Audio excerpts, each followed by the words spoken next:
welcome back to yet another video. This week I have something exciting to share with you all.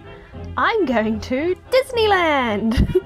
Although I've been to Disney World several times at this point, I've never actually been to Disneyland, so this is very exciting for me. And so I've taken it upon myself to design several Disney bounds to wear, and I want to make a costume for Oogie Boogie's bash because I'm also going to that as well. And the costume I picked is one I've had on my to-do list for a very long time, since the movie came out in fact, and that is Tim Burton's Alice in Wonderland. So I've spent the last few months collecting everything that I need to make this, and without any further ado, let's dive on into it. Now let me run you through some of the fabric choices that I've made for the dress itself. For the underlayer, I am using this lovely blue cotton sateen. Now, I know the original dress is made with a silk taffeta.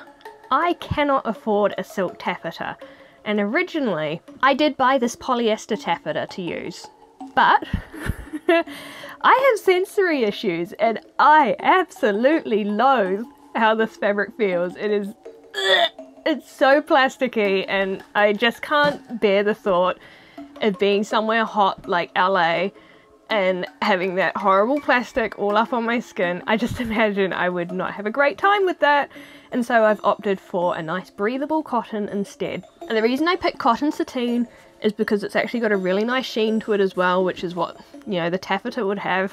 And yeah, it's nice, it's breathable, it's our friend. And then for the dress overlay, we have a 100% silk organza, and this stuff is beautiful. It feels incredible, and it was well worth splurging to get actual silk instead of polyester organza because I hate plastic. But that's what it is. For the dress itself, I got this absolutely adorable, vintage inspired Alice in Wonderland cotton. Isn't that cute? So you won't actually see it, but I'll know it's there. And and two fabrics I forgot to mention. We have a polka dot tulle which goes into the sleeves, and then we just have a plain skin colored tulle which goes along the neckline, which the flowers get sewn into.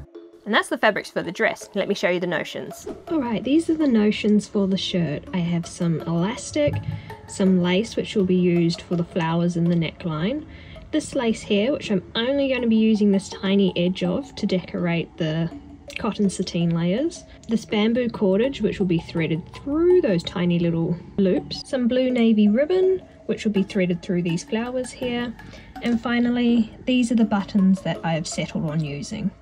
Pattern wise, I'm using the one designed by Bella May Designs as a starting point. I do end up using the entire thing in its entirety unaltered except scaled up for my size for both the petticoat and the skirt. However, the bodice, oh lordy, did that give me issues. And once again, nothing to do with her pattern, it's just she is a lot smaller than I am, and I tried scaling it up 4 or 5 sizes I think. This is my first mock-up. Let me show you how the rest of it goes. Alright, so I think I finally got this dress sorted out. As you can see, I've made a lot of modifications, and this is the second mock-up that I've done. So I've had to extend the neckline so that it sits a bit higher. I'll be taking out a little bit of the sleeve just to make it a bit skinnier. I've also drawn in where the under part of the shirt's going, the non-see-through part, and then on the back, as you can see, I've lowered the neckline and added that non-see-through part in the back as well. But yeah, I'm really happy with how this fits, so fingers crossed the next bodice I make should actually fit. One eternity later. This is mock-up number 7. At least I think it's number 7. My workspace is an absolute mess right now because it has taken me literal days to figure out how to get the accurate seams in the top, but also to try and fit my bust into those seams. And I think I've finally got it. It's fitted, it's wearable, we have the crossover in the front, so I think I'm finally ready to transfer this to the actual fabrics. This has been such a nightmare, I swear. Oh well, let's make the actual top this time. First I start by cutting out the silk organza layers, and then the layers of cotton sateen.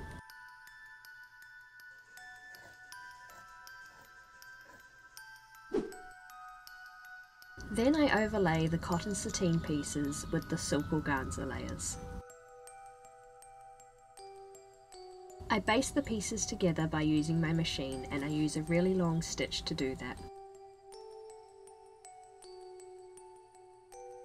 Then it's on to the front and back cotton sateen underlayers. So what I'm doing here is that trim I mentioned earlier, I need to cut off the tiny little loop bit along the edge here. With that new trim piece that I've created, I then pin it along the seam allowance edge of the underlayers facing inwards, and then I baste that in place too.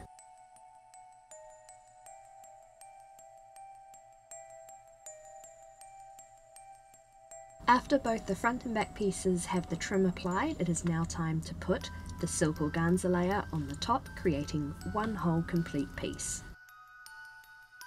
To make sewing this piece easier, I clip into the corner and then pin it in place, and as you can see, I now have the room to sew that tiny little corner piece together.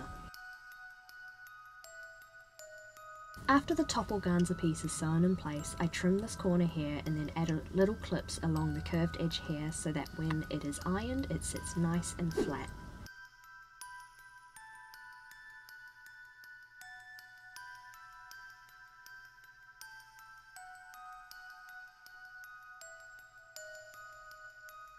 After the piece is ironed flat, it then gets another layer of silk organza added on top, and then I baste that in place just like I did with the side pieces. After doing the same process to the front pieces as well, I then sew the front and back pieces together at the shoulder seams using a French seam.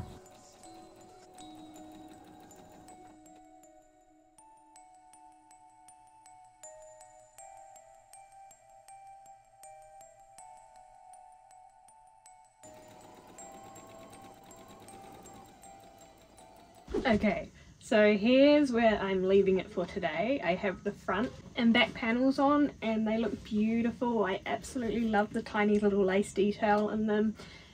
French seams at the shoulders. Ready to make piping first thing tomorrow. I love piping making. After making piping out of the matching cotton sateen, I'm now ready to insert it along the side edge here of the front and back panel piece. First I baste it in place using a zipper foot so I can sew as close to that piped rolled edge as possible. And after the piping's done, I can now sew the side panels in.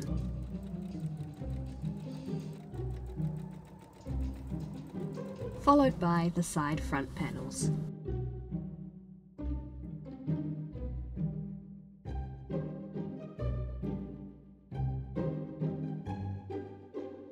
Next I add some more of that tiny trim I created along the neckline and sew that in place. First it gets sewn to the right side of the fabric facing down, and then I trim away the excess fabric, fold it over and then stitch it in place. With the neckline edge finally being finished, I can now sew the two side seams together. Ta-da! I now have a completely fitted bodice and I'm so happy with how this one turns out. It just fits like a glove. I cannot wait to show you guys it. Anyway, as you may have noticed, she is missing sleeves, so let me show you how I'm going to do them. I started off by using the sleeve pattern that came with the Bella May Designs pattern. I then cut it into thirds and spread it on a new piece of paper just to give me some extra room for my larger arms. I then traced out the new sleeve pattern and voila! New sleeve pattern. I also made sure to transfer all of the notches, smocking and pleating lines. Then I was ready to finally cut the sleeves out of the fabric, so first I cut out a layer of silk organza and then of the polka dot tulle. I then transferred the pleating and smocking lines using my heat erasable pens. Now it's time for pleating, so using the guides here, I then folded and then stitched in place, and here you go, here's the end result. It was very fiddly, but not as fiddly as the smocking was, which you can see me doing here. Alright, as you can see, I have now done all the hand smocking and it's ready for the tails to be pulled and gathered, but before I do that, I should probably hem the bottom of the sleeve and make the channel for the elastic. To make the channel, I marked up a 1 centimetre seam allowance, and then I ironed it 1/2 centimetre first, and then folded that edge over and ironed it again, creating myself a tiny little channel, which I then stitched in place. And then, using this needle hair, I threaded the elastic through, and that creates the elastic sleeve band. Wow! Speaking of threading things with a needle, I also got that bamboo cord and threaded it through the trim that I added along the neckline here. Alright, back to the sleeve. So now I'm ready to gather that smocked edge, and all I do here is just pull the tails until it's gathered with the amount that I'm happy with. Then the sleeve gets sewn into the armhole. Who would have thought? Finally, I trim away the excess fabric where the sleeve cap sits. The sleeves are now on and finished, and now it's time to address the centre front closure here and the neckline there, and then the bodice is just about done. Now it is time to butcher yet another ribbon to create our own trim. So what I'm doing here is just cutting out the flower shapes from the ribbon. And I repeat this process until I have enough to go along the entire neckline. Then, using some of that skin coloured tulle, I cut out a piece to go along the neckline of the shirt underneath the top organza layer. First I pin and then hand baste the tulle in place. Then I individually place each of those flowers that I cut out along the edge of the tulle. I then sew the flowers in place by hand, and then I cut little tiny slits into each of the centre of the flower so I can thread that dark navy ribbon through them. And here's how that looks once it's done. Now I'm ready for the lining. So of course the first step is to cut out the lining pieces. Then I assemble them, and then they get hand stitched onto the inside of the shirt. With the lining in, it is now time for buttons. Now these are just decorative buttons, and she has 14 of them. The actual thing closes with hook and eyes just behind it.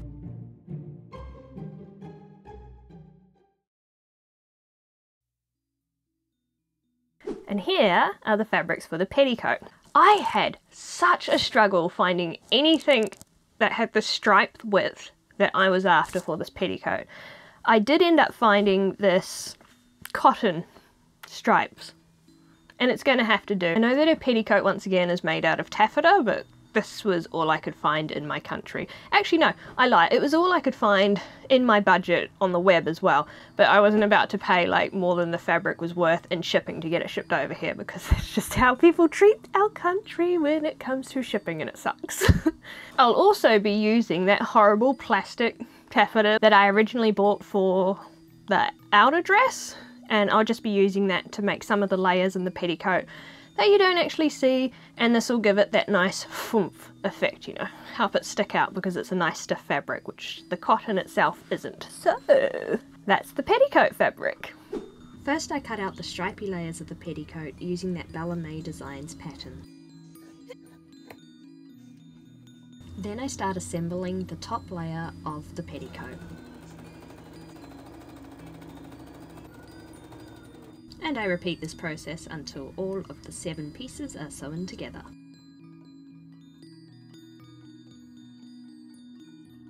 Then I repeat the process with the underlayer of taffeta, and then move on to creating the bottom tier pieces that go along the taffeta layer.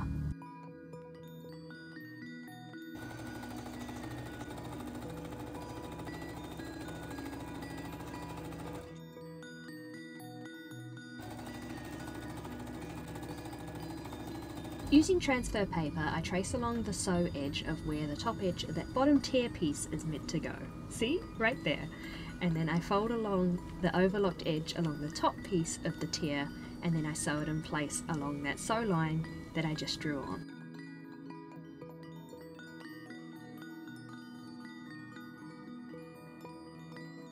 Then it's time to create the ruffled edge along the bottom of the petticoat. So to do that I had to cut a bunch of bias first. I hate bias making.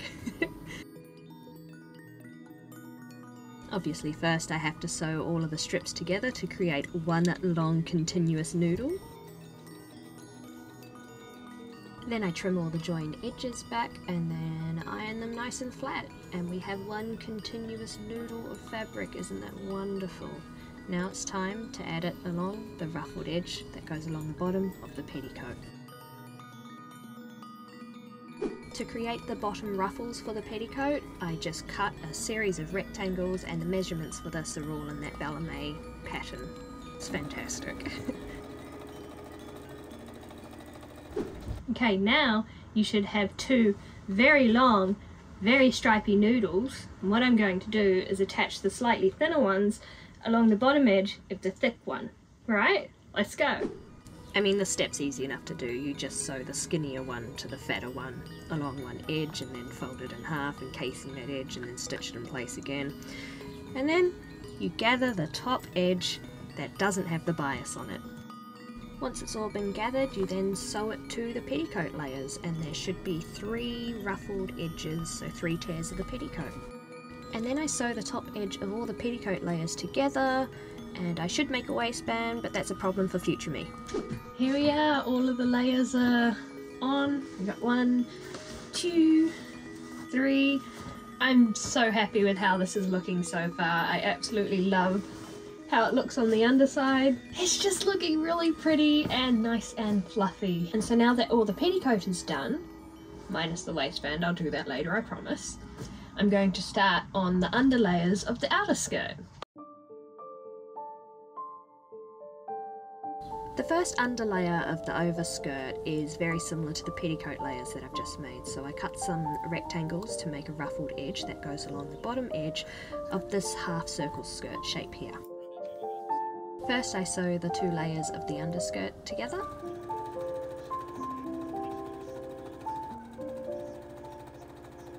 And then I create the ruffled edge that runs along the bottom of that underlayer I just created. Guys, you have no idea how excited I am to see this all coming together.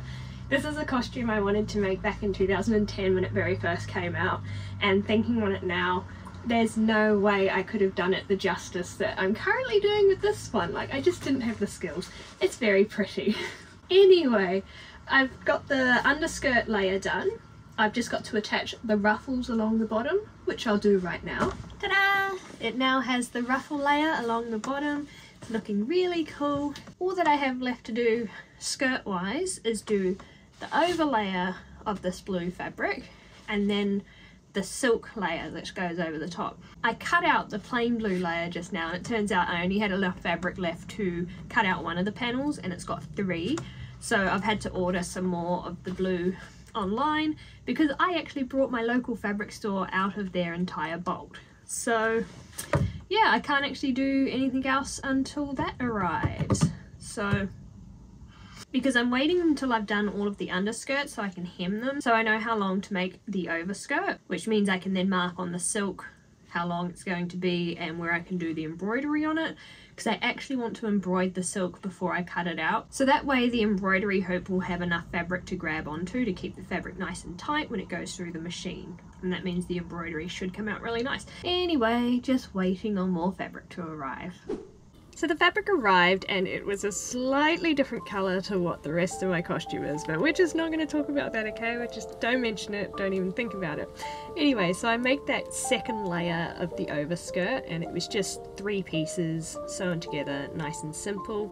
And then the underlayer with the ruffle and that new layer that I've just created gets sewn together at the waistband, and then I gather them a little bit in the back, and that's it. They're done. Let's move on to the silk layer. So first I mark out the length of the bottom tier of the skirt where the embroidery is going to go, and then I draw a line where I want to do that embroidery. For the embroidery files, I used the ones made by Ballet Designs, which she sells on her website, and they were fantastic because it meant I didn't have to do it myself. Anyway, for stabilization, I just have a layer of water dissolvable stabilizer on the back of the embroidery, and yeah, just let it go to town.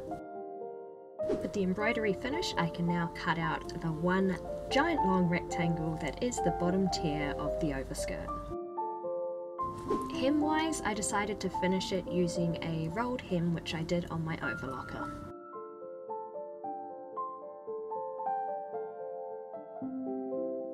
And here is the bottom tier of the overskirt in all its glory after I put it through the washing machine to dissolve the stabilizer on the back of the embroidery.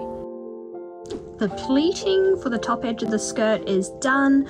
My apologies for not filming this, but this was one of those things that required every ounce of my concentration and every single brain cell that I currently had on hand. It's pleated exactly to the Bella May instructions, which were very confusing, but that's not her fault, that was mine.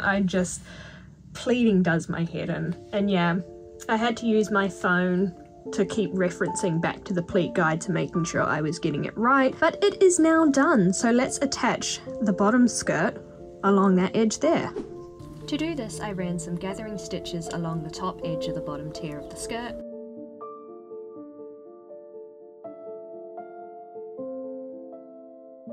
This took forever because of the length of the skirt, but not as long as the actual hand gathering itself did. Now I chose to hand gather this so I could control the size and consistency of the gathers. I just think it looks nicer. Anyway, it then gets pinned to the top tier of the skirt and then sewn in place.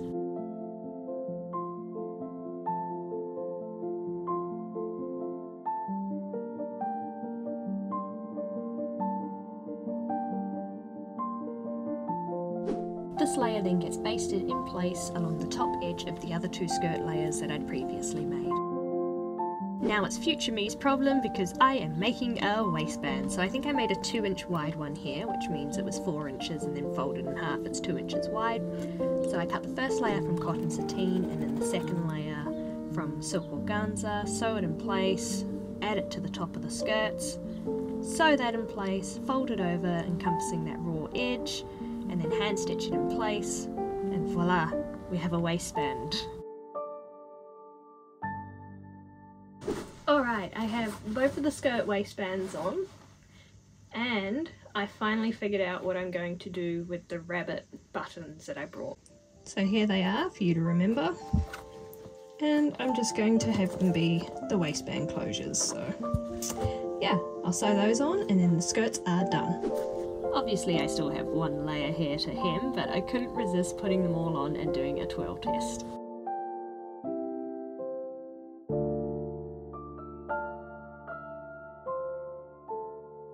Alright, so the dress is done. Let me just walk you through some of the closures that I've added, which I didn't film. If you come in close here, you can see that there are hooks and eyes underneath all the buttons. So on this side, I've just done a little fabric loop, and then we have the eyes on that side, and they just go together like that. On the bodice and skirt, we have hook and bars, and that's just to keep the skirt in place when it's being worn. Say if I lift up my arms, you're not going to see the waistband. And then in the back here, I actually changed the closures for the skirt. So originally I had a button and I thought that looked absolutely disgusting, I hated it, and instead we just have more of the hook and eyes with the fabric eye there. And yeah, that is all of it done. Are you ready to see what it looks like on? Well, tough, because I still have some accessories left to make. Alright, it is now accessories time. So first up, I'm going to do the boots. I have already started one here and it's looking fantastic. This is what it originally looked like. I found this at the secondhand store for all of $2, so that's fantastic. Actual leather too, which is very comfortable. So let me show you how I got it looking like this. First I need a boot, and then I need some leather paint in black and white. Let's get started. It really is just as simple as painting a few coats of the leather paint on the shoe. And I did 1, 2, 3 coats of the white, and then 2 coats of the black along the toe part of the shoe here. And finally I tried my hand at painting in the tiny thin lines that she has along the eyelets of the shoes here. Now let's move on to the gloves. So I just did a trial run of the glove and it turned out really awesome. The only issue is I sewed the stretch going the wrong way. So at the moment it's going vertically up and down rather than horizontally like that, which means it was an absolute struggle to get my hand in here, and so now I'm going to have to cut it off and start again. But let me show you how to make the gloves properly. I used the same polka dot tulle that I used in the sleeves. Then using the wide side of an alcohol marker, I drew in all of the stripes using a ruler.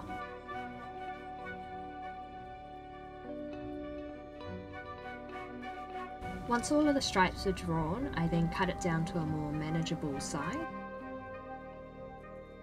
And then this was the part that I sort of just winged it. So I put my hand on it, folded it over, and then traced around the fingers there and the wrist to create the shape of a glove that I wanted. I then sewed right across those lines that I'd drawn on and trimmed away the excess fabric, turning it right side out and thus creating a glove. Now all that was left to do was to sew some decorative buttons along the edge here, and it's finished. Now it's on to the bloomers. Now this is a layer you only see for a split second in the film, but because I know it's there, my brain won't let me rest until I recreate something that's similar. So to do that, I'm using Vogue V1962 as a base. And to save time, I'm using a pre-ruffled organza fabric because I couldn't be bothered making it myself. Now I'm going to be real with you guys here, this fabric was absolutely horrendous to cut out and I don't know why I chose it, considering I just did that whole speech about how I hate plastic fabrics, and this is the most plastic of plastic fabrics you could get. So I do think I will be remaking this sometime in the future, but yeah, anyway, you just cut out the two pieces, you sew them together, and then you sew them together on the inside leg here, and that creates two little tubes, aka leg holes, and then you sew those together along the crutch seam in the centre, and guess what? You've made yourself a pair of pants. Well done. To finish, I just cut some elastic that was roughly my waist measurement, and I created a channel along the top edge of the pant for the elastic to go into.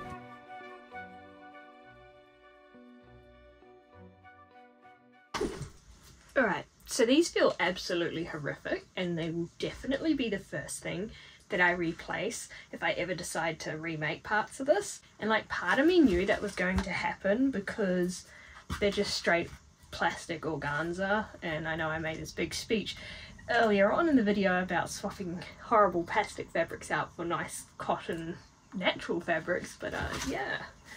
I mean, the only reason I didn't is because I wasn't going to make these in the first place, because you barely see them, and then I found this fabric and was like, yep, cool, quick, easy, done. What do we think? Anyway, with all that being said, the costume is now done. Let me show you what it looks like all together. And finally, as a little prop, I brought this Cheshire Cat plush when I was in high school, and I had a thing about soft toy bags in high school. It was like all I used, and so I attempted to turn this guy into a soft toy backpack, and as you can see, he's pretty munted, like that zipper. Terrible sewing job. But what I intend to do is actually finish this and turn him into a proper plush toy backpack that, you know, isn't held together by safety pins or has gaping holes in him.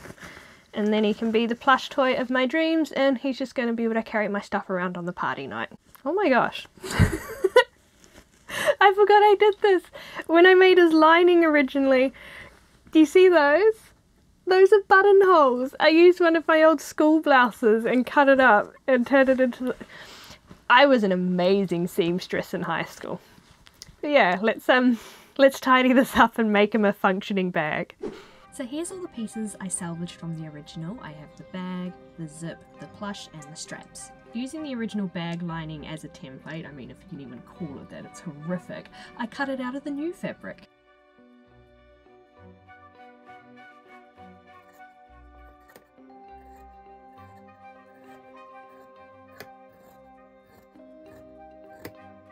Once it's cut out, it's as easy as sewing the zip to the top edge of the sack, having the fold along the bottom edge.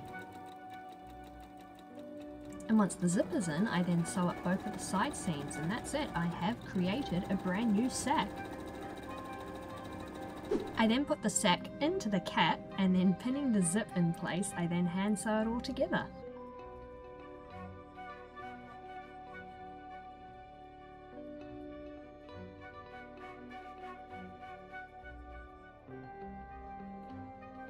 With the zip and the sack all in place, it's now onto the straps. Alright, so sadly the fabric store no longer sold this webbing in this width, and to do the bag straps I wanted to do, which include these ladder sliders here, I had to get new webbing. So I've gone with one, it's slightly thinner, and I've gone with the two colours that are in the Cheshire Cat itself. Let's make the straps. First I prep all of the webbing by sealing the ends of it by running it gently through a flame. Then I look up a tutorial that shows me how to actually thread a ladder slider, and this is what I've come up with here on how to do it.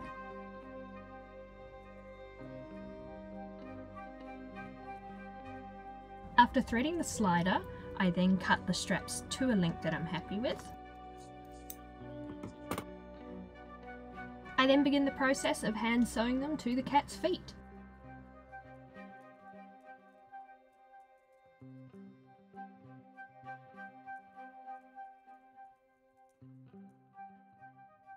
Finally, I sew the straps on either side of the ladder slider to keep them in place, and that is the cat done.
And there you have it, that is how I made my live action Alice in Wonderland costume from Tim Burton's Alice in Wonderland. I feel like I say this with every costume I make, but this is like my favourite costume I've ever made. I didn't expect it to be so comfortable whilst also being like so iconic and recognisable. I feel like on first glance it is just a blue dress, but then you start looking at all the details like the embroidery and the pleating and the layering of fabrics and stuff, and it has got some really cool unique elements to it. So one concern I did have making this was that I was going to overheat in LA at Oogie Boogie Bash, and when I got there they were in the middle of a heat wave, and so I was like, oh god, I am definitely going to die in this over there. But because I chose to use all of the natural fabrics like the cottons and the silk, they were all breathable and I didn't overheat, and I had a really good time. In fact, I was so comfortable temperature wise in it. It was great. If I was to do this again, I'd probably do the sleeves a little bit differently. I feel like hers are a lot more of a softer curve and a round on the shoulder, whereas mine are quite mushroomy, but other than that, you know, I'm pretty stoked with how this turned out, and it's really got me wanting to make other characters such as the White Queen or the Mad Hatter. So if that's something you guys want to see, let me know down below and perhaps I will do that. Who knows? If you like this video, do consider leaving a like, maybe even a comment, and if you really liked it, maybe even consider subscribing. I do a lot of sewing, crafting and fun related things here on this channel, and I usually try and upload every week or so. And with all that being said, I'll see you guys next time. Goodbye!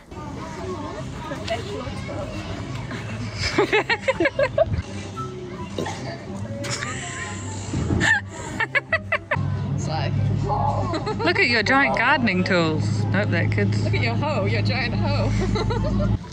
I'm having a surprise engagement. Tall!